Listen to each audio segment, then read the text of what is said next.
Welcome to Adulting on the Spectrum, Episode 2. I am Andrew Komarow, an autistic certified financial planner. I co-run an Adulting on the Spectrum Facebook group with my host, Eileen Lamb. Hey, Andrew. Hey, everyone. In this podcast, we really want to highlight real voices of autistic adults and not just inspirational stories that you see on social media, but which are really good. But we want to talk about the day-to-day life of autistic people. And basically, we just want to talk to people like us and like you. Today, our guest is Tara, and I'm going to let Andrew introduce her. Tara Cunningham is the CEO of Beyond Impact, a Ashoka Fellow, Ashoka, an internationally recognized award-winning neurodivergent CEO and social entrepreneur working for people with disabilities.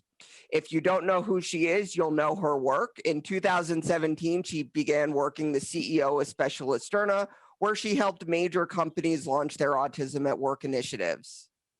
Thank you for coming today, Tara. You're very welcome. Thanks for asking me to come on. Absolutely. Hey, Tara. Thanks for being here. We start our podcast by asking this question to everyone because we think it's important. You know, there are differences in how autistic people like to identify, person first language, identity first. So what do you prefer? And also, do you have any pronoun preferences? Thank you for that. I don't walk around with a big sign that says, "Hi, my name is Tara and I have autism."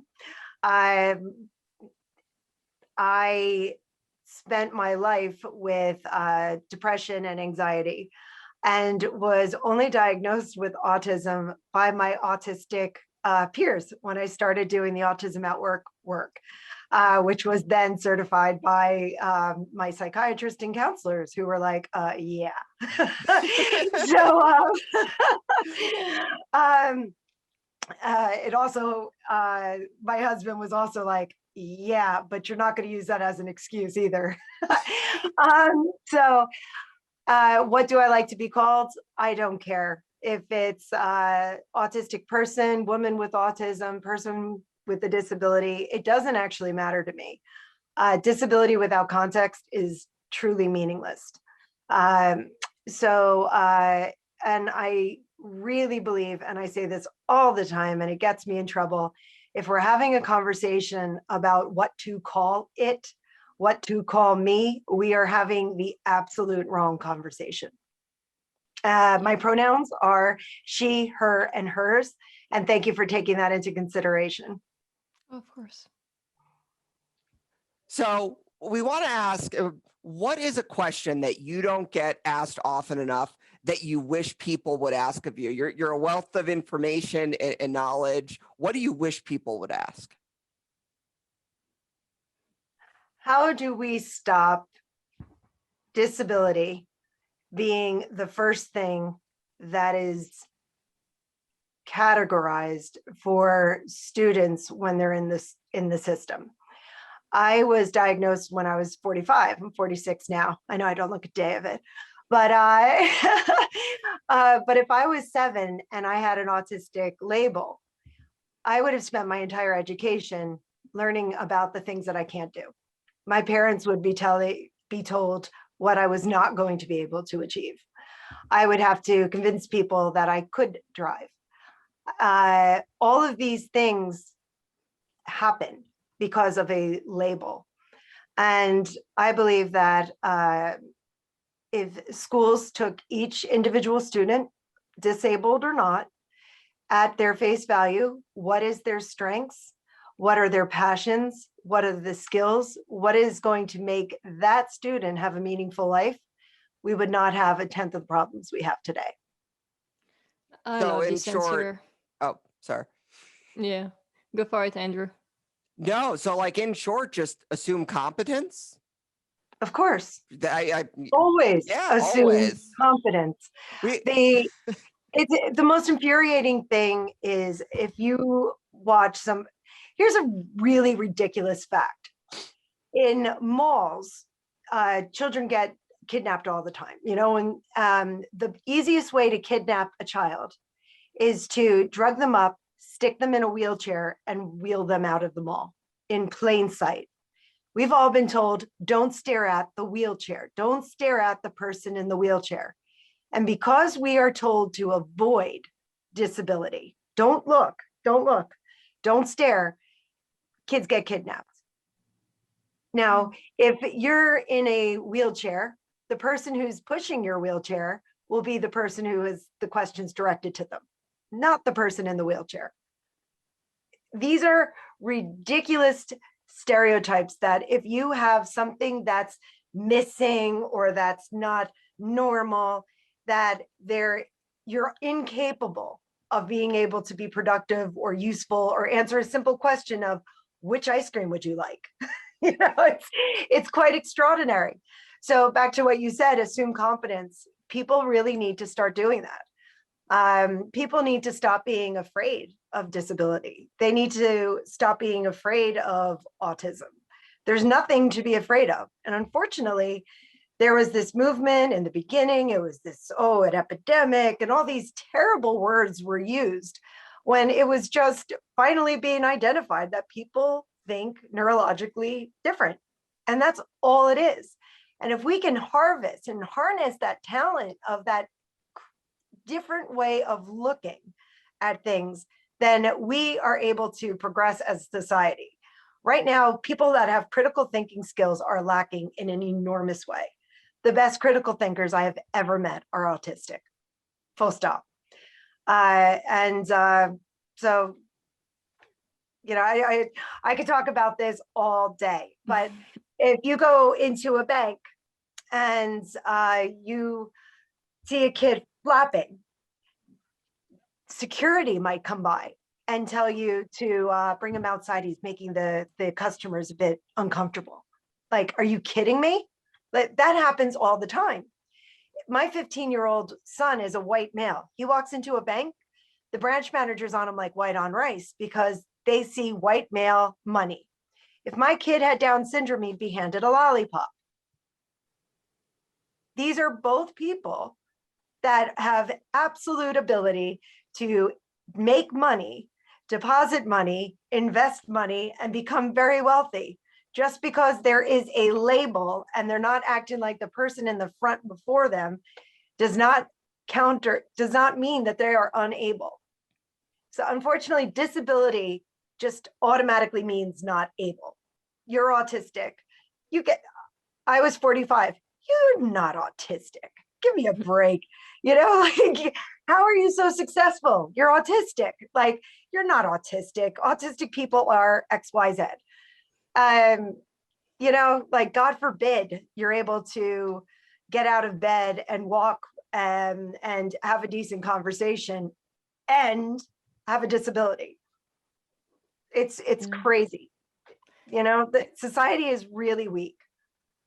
I totally get that. I love your answer. It reminds me of that quote from Albert Einstein. If you judge a fish by its inability to climb a tree, it will live its whole life believing it's stupid. And it is so true. You know, like, we have these assessments for my kids, and my oldest especially, who's level 3 autistic, is always in the first percentile for everything. But, you know, there are other things he can do that society is not looking at. It's all about, you know, filling in the boxes and assessing what he's supposed to be doing. Anyway, I know you just touched on that subject, but I was diagnosed in my mid-20s too, so late diagnosis. When did you realize you were autistic? I know you mentioned that autistic people told you, which is pretty cool, but tell us more about this. Oh, I'm going to throw them under the bus is what I'm going to do. So I was at the Autism at Work Summit 2018 at Microsoft, 3-day summit. And Scott Robinson, who is at the Office of Disability Employment Policy, ODEP, he was also the co-founder of ASAN, brilliant guy. I was talking with him a couple times with other people. And at the third day, he said, you've never said that you're autistic. Like, why not? And I'm like, oh, I'm not autistic. And he's like, oh, you're autistic. And I was like, please, really? And he said, I remember 2 days ago, you were sitting over there and you got up and moved. Why? And I was like, oh, there was a sound. It was driving me freaking crazy. I couldn't listen to the woman. And he's like, and he said, and then he mentioned a number of times where I was talking to people and I was completely focused on the person I was talking to, as opposed to mingling and doing what you're supposed to do and a few other things. And so every event that I went to that Scott was at, he's like, did you get diagnosed yet? And it would start this whole conversation again. My whole office at Specialist Sterna was cracking up. They're like, of course you are. It was really funny. My brother and sister, not true, not autistic. I was really proud. My parents flew the autism flag. My father bought an autism flag and flew it. So I was really happy. Was it the infinity symbol or was it puzzle pieces? They bought the puzzle piece. They bought the puzzle piece. Now, I didn't yell at them like they were trying to be supportive and they didn't know the intricacies of all of that, but they equate autism with the puzzle piece, and which is, considering their daughter has worked in disability for 20 years, and that's all I ever talk about. They still do that. It's what is in the popular communities. It's what people think and see, and it's what they feel. It's on cars.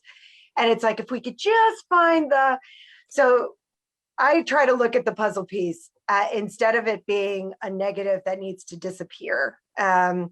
Especially like, my parents, they were darling. I was so happy they did that, but it's going back to what I said originally, how we are all about, if a person has a disability, it's about what they can't do.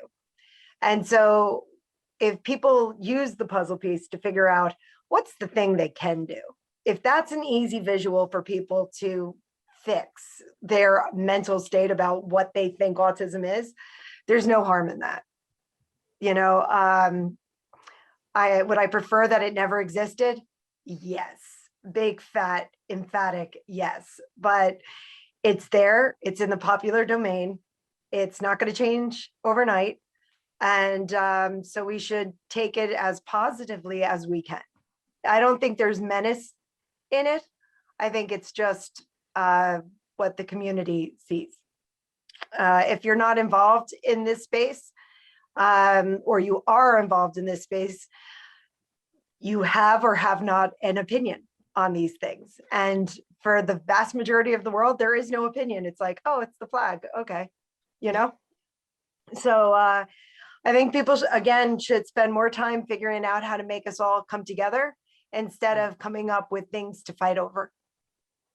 I couldn't agree more with this, especially as it's Autism Awareness Month and social media is already so crazy. Like, whether you light it up blue, red, puzzle piece, infinity loop, and person first, identity first, I mean, it turns into a huge thing when in the end, we want the same thing, we want autistic to get, more rights and more job opportunities, to be seen as equal, to be loved. And yet you go on social media and it's just this war that happens everywhere and all the time. And it's just like so tiring. I just wish we could I made a post this morning for April 1st, and it was that I encouraging everyone, and if neither of you saw it, well, then you should, but it was everyone this month, try to have a conversation with somebody who you disagree with, right? No matter because, just listen, you don't have to agree, but that doesn't mean you shouldn't be able to have a conversation with somebody and understand where they're coming from. Yeah, 100%. Yeah. So I will tell you from my experience at the corporate table, a lot of corporations won't even think about doing autism at work for the fear they do one step wrong and there will be a Twitter storm against them.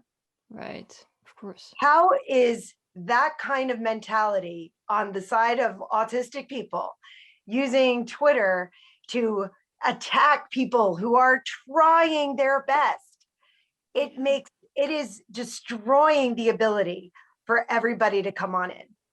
If you're a small, medium enterprise, you have 200 people employed and you want to hire a few autistic kids in your community. And you're like, okay, what do I need to do? And people will jump on Twitter and then they just see all this infighting. And then a big company announces an initiative and there's 80 people fighting like, oh, this is bull, blah, blah, blah, yada, yada, yada, negative, negative, negative. Are you going to open up that door? Absolutely not. And so we've got to start putting manners on ourselves in the Twitter universe. I don't get destroyed for this, but you can't be attacking organizations and people that are trying to move the conversation forward. If you do, we are going to be stuck in Rain Man forever. And that is the God's honest truth. So you can either listen to me, who was told we can't start this program because of, and I can name quite a few people, or we're going to try to do this. How do we minimize the negative volume? That's the other question. So CEOs, again, that's what you did. You spoke to them, right? Your job was to get them to write checks. I didn't work with CEOs. Well, I didn't work big companies. Okay. Yeah. But the big companies, you wanted them to write you the big checks, right? To consult and do this. And it was the people on Twitter that they were just afraid of the backlash, that even though they knew this would be good money for them, it just wasn't worth it. And it's a risk. So it's not the companies themselves, but there's a whole department in corporations that do risk assessment. And every time a new initiative comes in, risk comes in the door, risk and compliance. And risk throws up tons of red flags because of these micro fights that we have in the Twitterverse. And that's where it dies. You can have CEOs that want to do this. You can have teams that want to do this. You can have extremely passionate individuals that have used all their social capital to get this thing started, only to have risk go, no way. We have to have an autistic person running this from the beginning. We need to have this slew of things where every other initiative is like, great, we're getting a step in. Let's get that first step, and then we'll take our second step and our third step.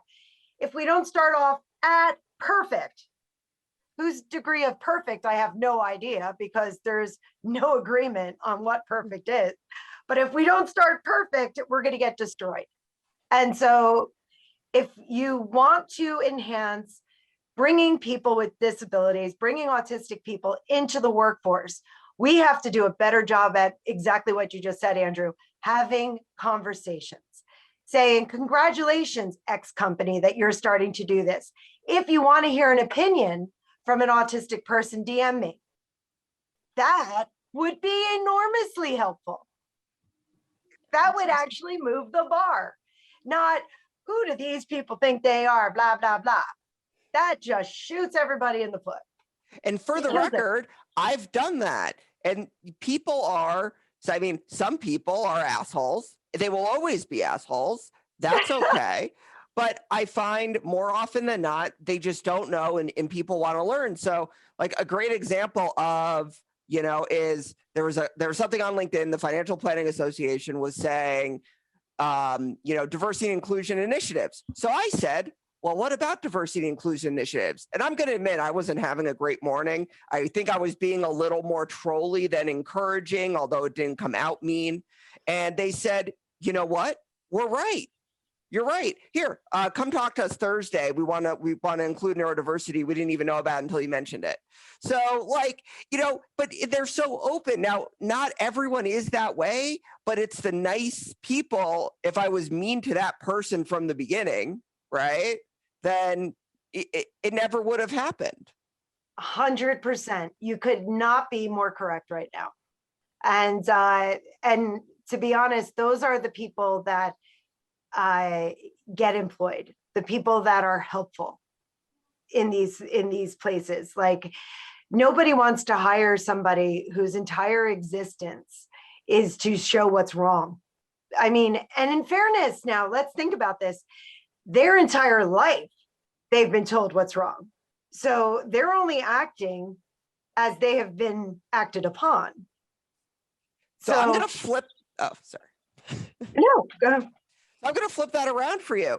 What do you see people doing right, especially with hiring autistic adults, or what could we be doing better that is the first win, or both? Oh, so the first, I'm sorry, I'm going to turn on the light.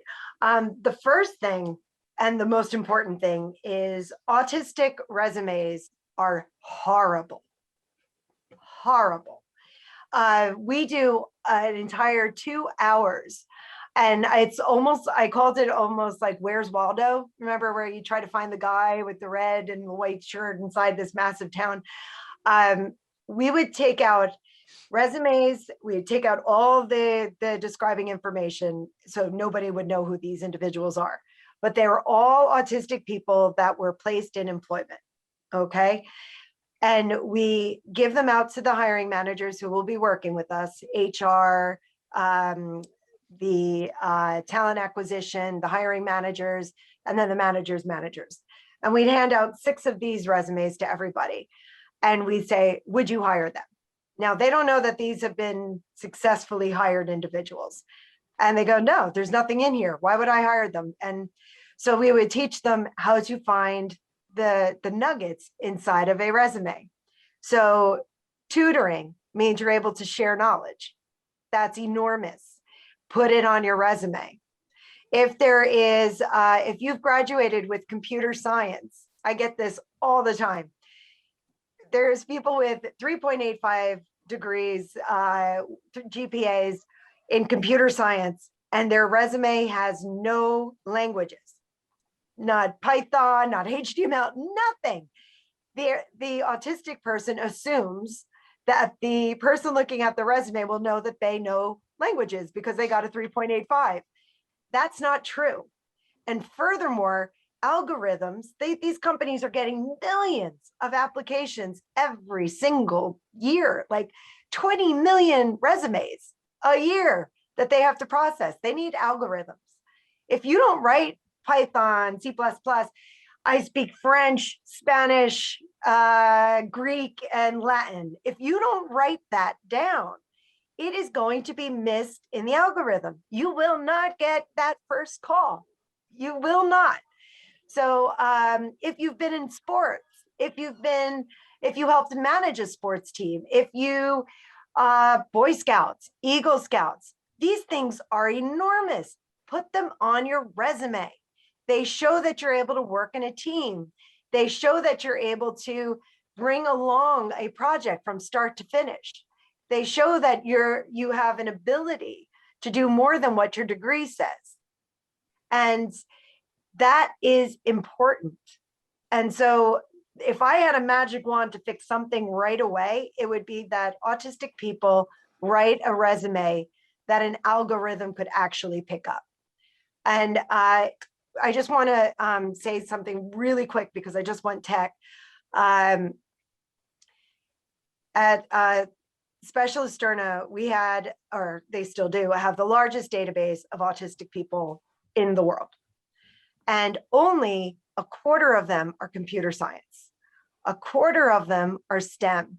The rest of the people are liberal arts, language, art, graphic designers. Like, that's the majority. Yet still, it's always, oh, my kid's autistic, he's going to be great at math, or my kid's autistic, he's going to be a coder. But your kid may be able to speak 12 languages if you bloody well let him get a shot at it instead of forcing him to play with Legos and making him do math. So it's again these stereotypes that we pigeonhole disability into. It has to stop. And the lovely thing about the Autism at Work programs is I used to say, I can't do it anymore, but I used to say it spreads like a virus. Now you never will do that anymore because of the blasted pandemic.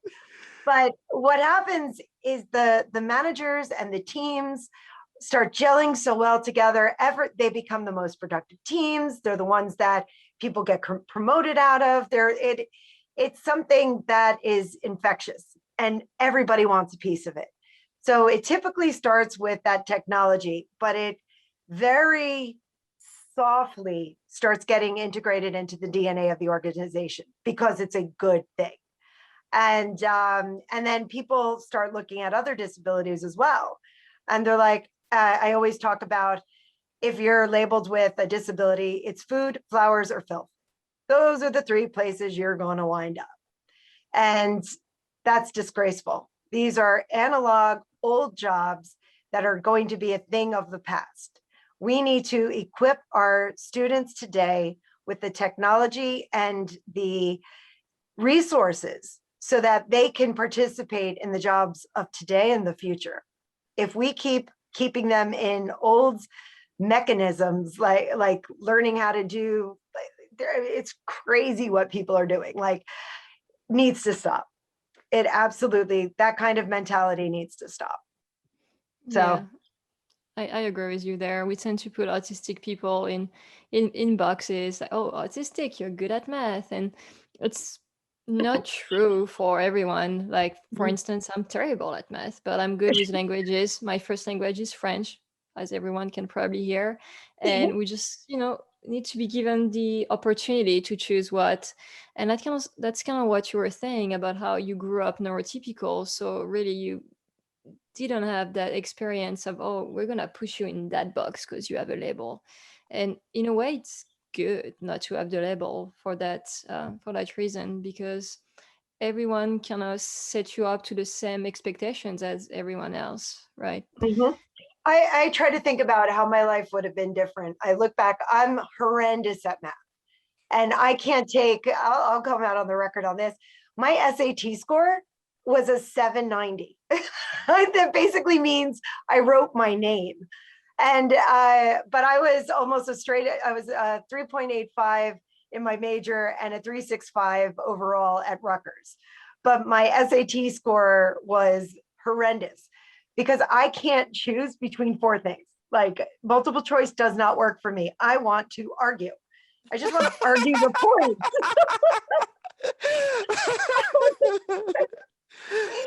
So when I was in college, I wanted to minor in psychology, but the tests are all multiple choice. So my first two tests, I got a C in one and I failed another.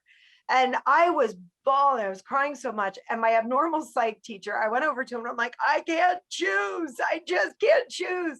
And he's like, all right, explain how you came up with this one. And I explained why each one of the four were absolutely potentially the correct answer. And he was astonished. And he's like, all right, you could do essays tomorrow morning, 8 a.m. The TA will do. And I was able to write essays for this guy. I love him. But my brain doesn't work like that. And so if I was labeled autistic, I would have probably had to spend all of my time learning how to pick 1 out of 4. Like, what the hell good is that? So I just got lucky, really.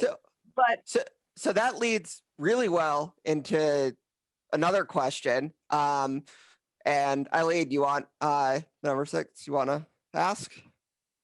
Sure. You've been I've been asking too much, so cut it out. Yeah. Okay. You asked number 6. It leads really in well. So do the part where that leads in well. So, and you, okay. Shut it down. You're telling me to ask the question and then asking it? That's very confusing. I don't get that social cue here, Andrew. There was no cue. I was literally telling you what to do. Continue. We should leave this, by the way. Welcome not edit it. Yes. Autistic podcast. So, how did you get so passionate about helping else? What was the catalyst? So I was the director of online advertising for Ogilvy and Mather in Dublin, Ireland. And I volunteered with disadvantaged kids in the inner city. And I enjoyed my time so much with the kids, more than I cared about my work in advertising. And my boyfriend, who's now my husband, told me to use my powers of evil for good. And so I started working as a fundraiser for Down Syndrome Ireland. And in doing that, one of my old clients, Unilever, donated €100,000 worth of ice cream vouchers so that families of kids with Down syndrome would have ice cream parties. People would pay money for the ice cream that they had gotten for free, and that money would go to a center of excellence that would help provide services that were much needed, because the Irish system is, in America, we all complain all the time. We've got a sturdy little Ford. It might have a lot of rust on it, but we can get from A to B. In Ireland and most of the rest of the world, we have a wheelbarrow with no wheel to get from A to B. So I didn't know that. I didn't talk to a single kid with Down syndrome, not a single parent of a kid with Down syndrome, not an adult with Down syndrome. I was told, this is a brilliant idea. Everyone's going to love it. Blah, blah, blah. 6 weeks in, I go into my very first meeting. I explain what we're going to do. And a guy stands up in the back of the room and says, if I sell your ice cream, will my 7-year-olds get speech and language therapy? And I said, absolutely. We'll have this center of excellence 10 years from now. And he cut me off and he said, 10 years is too late for my little boy. F you and F your ice cream. And he walked out the door. And I was like, oh my God, what is going on here? And thankfully, Ogilvy nailed focus groups into us. So I knew how to run a focus group. And it's one of those days that you can have two paths. You could say, that guy's a jerk, let's move on. Or I'm trying to do something good here. Why is it being so poorly received? And that's the way I went and took it. And 3 different people said 3 different things. And the first was that guy's little 7-year-old was thrown out of mainstream school and into a special needs school with no services. He was being written off. And I'm telling him to get ice cream. Okay. And 10 years from now, he was completely written off. Number 2, there weren't enough speech and language therapists in the country. There was only one school pumping them out, and there was as many coming out for maternity leave as there were graduating. So there was no speech and language therapy. One of the parents said, if I knew what to do, I'd do it myself. Another parent said, why don't we do groups? And the other said, oh, well, you can't do groups because my little Billy can speak, but your Mary can't, so you can't do groups. So I was just floored. So the next day I was driving my husband's boyfriend down to a place called I can't remember the heck. I have dysnomia too. I can't remember names. I was bringing him down south in Ireland for a drive. And I said, somebody's got to do something to help these kids. And he goes, well, why don't you? And I was like, what the hell am I supposed to do? And he said, you're Tara J. List, didn't figure it out. And I was like, and for the rest of the drive, I was quiet and I was thinking about all these things. And it was the running joke forever was that it was such a drain on our finances and me personally. Like I nearly died because of this thing. And my husband always says it was worth it for those 2 hours of blissful quiet. But I wound up inventing what became Ireland's first best practice in speech and language therapy, where we trained parents how to become their child's primary speech therapist. And it worked for kids with autism to kids with cerebral palsy and Down syndrome. All the groups liked me because we wouldn't allow for politics. If you only ABA, you don't want to come here because the group that your kid might wind up into won't be ABA, so like leave your politics and all the things outside of this door. You could know them afterwards. When you come in here, we're here to learn a number of skills that are going to help you, your child, and the group that you're in. And so it wound up, we worked with over 1,000 kids, over 400 of which were told they would never speak. Again, those parents probably look back on with fondness of the days where they couldn't because they don't shut up once they start talking. And a lot of my kids, they're grown now and they've got jobs, my release kids. It was extraordinary. And it showed that if you focus on building skills that will work for the child and work for the family, you can go forward, you can progress. You can have people that are pro-ABA and anti-ABA in the same room, and the earth won't stop spinning. It's quite extraordinary. People love their children. They do their best for their children. They are looking for answers for their children. And the God's honest truth is there is no silver bullet.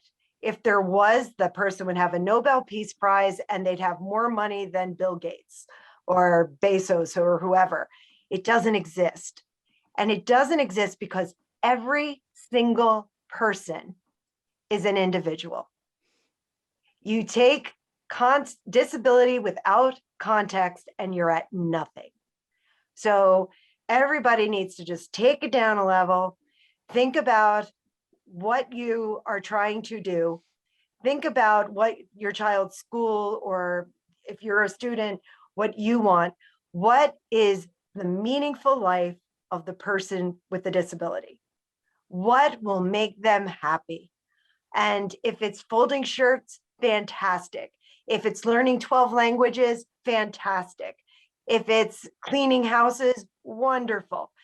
If it's starting financial inclusion for people with disabilities, because that's never been done before, wonderful. Like, what will make you happy? And then as a parent and as that individual, work towards that goal. That's what I do with my neurotypical kids. What will make you happy? What can I do to help you figure out what you want to do with your life? When you have a disability, everybody's figuring that out for you. And guess what? Nobody knows except for the individual. So if we could just get down to the person and what they need to be successful, no matter what that word means to that individual, that's our job. And as a society, we need to support that individual in their journey. We need to stop putting up barriers, stop thinking about stereotypes. We need to just take everybody as they are at face value and try to help them achieve what they want to achieve in life. And from what you're saying and what you've been saying, and correct me if I'm wrong, and I know you will because we've spoken before. But that is, it seems like the people who are holding us back are us in a lot of ways, right? Like we're holding ourselves back and we're not seeing it. So yeah. But everybody does that to themselves, except the autistic population is very, and this is because that's what we are. We're black and white. And it's yes or no. It's like, in Stranger Things, the upside down, like, it's the passion that the community has when they may be shooting themselves in the foot, but that passion, if it was harnessed correctly, could literally change the world.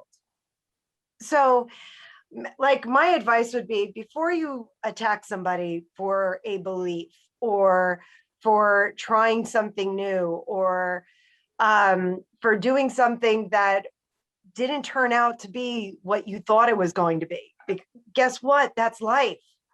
Like, nothing, you don't go from A to Z in a straight line. Life is like this. And so we have to forgive people for making mistakes. We have to forgive people for having thoughts in the past that they're making amends for now. If they're honest about making amends, we need to move on. We need to accept that. We could do so much. The autistic population in this world, like, some people say it's a deviation from the norm and it's a disability. And then others could look at it as the natural progression of the way brains are going to be in the future. And maybe which one's right? Who knows? Nobody knows. So I prefer to think about it as it just is. I am, this is who I am, take it or leave it. I'm doing my best to move everything forward. I'm trying not to be horrible. I screw up all the time. All the time. I wish I had a dime for every time I screwed up because I would be loaded.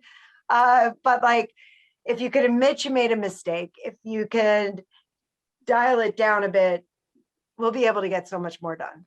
We are powerful together. We need to be together. I think that's the big issue in the autism community, autistic, is that all of the autistic people are not able to forgive companies, brands, people for their mistakes, and we're all still learning things that were true 15 years ago. I mean, back in the days, people autistic liked saying person with autism better than autistic person. And now this has changed. And if you don't use the identity first language, then you get harassed on social media. You get insulted. Things are constantly changing. People are making mistakes. People are learning. And it seems like if a mistake was made, then the person or company, whatever, cannot be forgiven. And it's true that as autistic people, we have this black and white way of thinking. And I know that personally, that's something I'm trying so hard to work on. It's like therapy is literally that thing for me. Is like, okay, so this person said that, you don't agree with it, but you know what? Let's try to find a middle ground. Let's listen to that person, even if you think that's ridiculous. And it's something I've struggled with my entire life. And I know it's a very autistic trait. And that's why I'm like, I feel like I'm in the gray area right now. I'm like the bridge between the neurotypical community and the autistic people, but it's hard. And I really think that if we could let go of that black and white thinking, we could do so many great things on social media because people want to listen. But if they hear one thing from one autistic person and the opposite from the other, then they're like, what is going on? But that's just because we're individual, and we have different opinions, and that's okay. But if we fight about it, then it's not right. Exactly. Like Stephen Shore's line, if you've met one autistic person, you've met one autistic person. Like it's magnificent because you don't look at every well, actually people do. And that's why this world's so screwed up. Everybody's got these like, this person is this color, so that means this, or this person is trans, so that means this. Like, how about that's a person and they're in my world, and how do they fit in my world? And how can I become a better person because they're in my world? Full stop. Like, that's as much as we should care. If you look back in time, I'm a ridiculous liberal now. Ridiculous. Like, I am a lefty. And I have pictures and I put them in my bathroom because it's a joke with Dick Cheney, me, Barbara Bush. I'll show them at the end. I'll go into my bathroom hall of fame. It's like they're a joke. And if you look back and use the words that I used 20 years ago, when I was a Republican and I'm now this lefty liberal like person, am I supposed to be crucified because I used to think that the Republican Party was the right answer? That I believed in that platform? That was 20 years ago. That was 20, oh my God, I'm so old. That was more than 25 years ago. Actually, I was counting. Like, yeah, right. But like, if you use those, I mean, I'm the same person, but I changed. I realized that wasn't me, and this is who I am. And, like, people are allowed to make mistakes. People are allowed to grow and transform. And brands and companies and nonprofits, they should be allowed to do the same thing. If, like, I'm sorry for how I used to think, and I make up for it by how I behave today and how I'm raising my kids. But you take some of the old words. I mean, today me would hate yesterday me.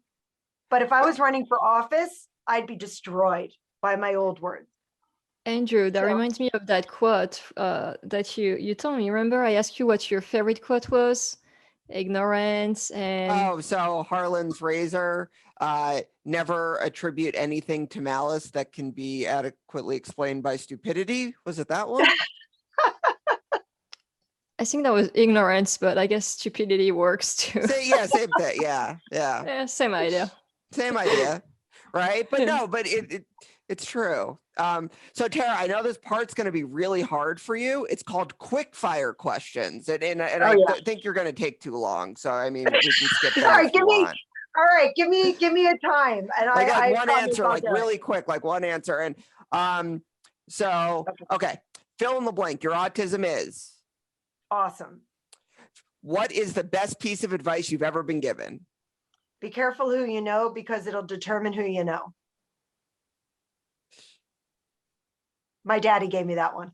Okay. Eileen, here, you do the rest. What do you like to do to relax?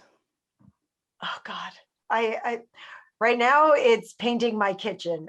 There's always, my relaxing is doing something. My kids ask me to just sit down, Ma, just sit down. I can't. So I was say, what is relaxing? Yeah, exactly. I can't. I really wish I could. I've got 2 different meditation apps. I try to do all sorts of, I can't relax. I just can't. It's not in me. What's your favorite food? Oh my God. I'm going with lasagna. It's what I'm making on Sunday for Easter. My grandma's from Italy, so I've got the recipe that's passed down from generation. So I'm kind of like looking forward to that. So I'm going with lasagna, my grandma's lasagna. That's a good one. What's your favorite movie? Forrest Gump. And here's another. I can't, since Forrest Gump came out, the theme song of Forrest Gump, dun, dun, dun, dun, dun, dun, dun, dun, dun, dun, I have listened to it on repeat since 1994, whenever I have to write a paper. But nobody thought you were autistic.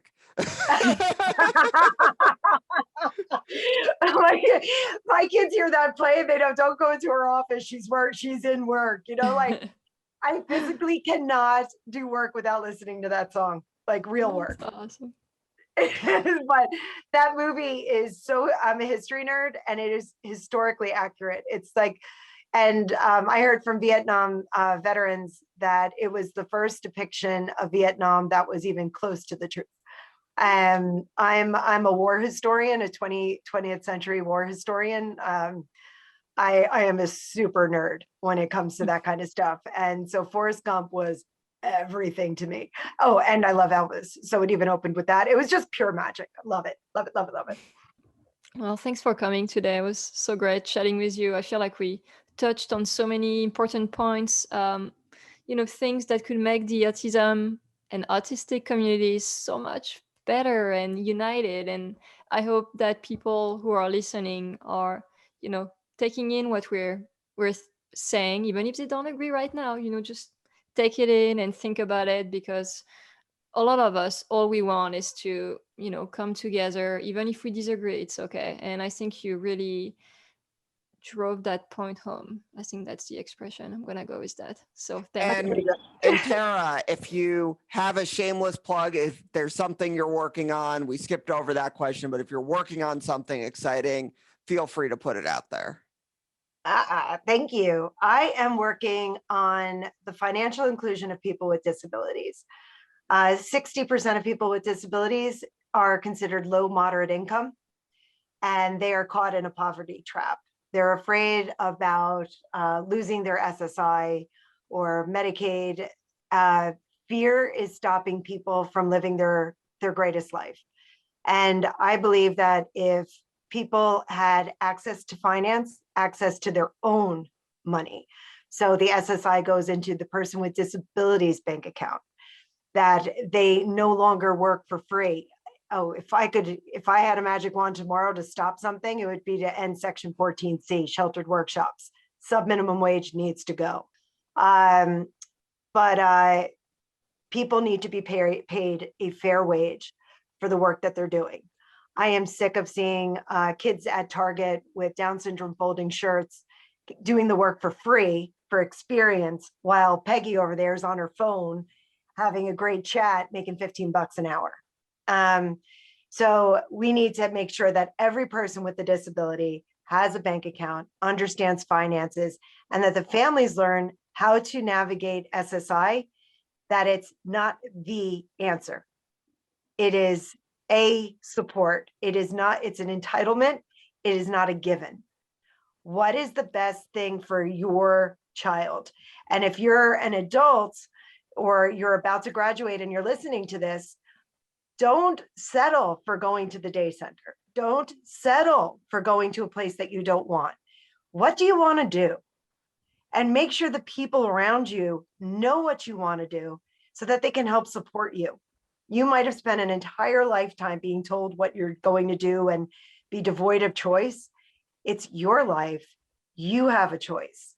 And so figure out what that thing is and make sure that everyone around you is there to make sure that that is your future. It's your life. And don't forget that. Great. That's So, such a great conclusion. That was Thank you. great. Thank you. So thank you guys. This is awesome. I wish you the best of luck on this podcast. I hope there's hundreds of these.